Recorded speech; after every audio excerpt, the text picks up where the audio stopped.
ഓഫീസിൽ തന്നെ ഒരു ജോലി, അതായത് വണ്ടി ഓടിക്കാണ്ട് ഇത്രയും ആൾക്കാരെയും കൊണ്ട് വണ്ടി ഓടിക്കാൻ പറ്റുമോ? അപ്പോൾ ഓഫീസിൽ ഇരുന്നിട്ടുള്ളൊരു ജോലിക്ക് എഴുതി കൊടുക്കാൻ പറഞ്ഞു. അപ്പോൾ എനിക്ക് സങ്കടമായി. ദൈവമേ, എൻ്റെ മോൻ വണ്ടി ഓടിച്ച് എനിക്ക് കാണണമല്ല എന്ന് പറഞ്ഞ് ഞാൻ തിരികെ ഇവിടെ വന്ന്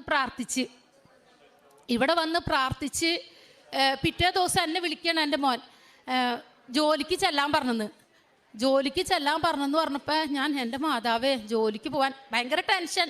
2-3 മാസത്തിന് ശേഷം എൻ്റെ മോൻ ജോലിക്ക് പോവുക, എത്രയും വലിയ ഓപ്പറേഷനും കഴിഞ്ഞിട്ട്.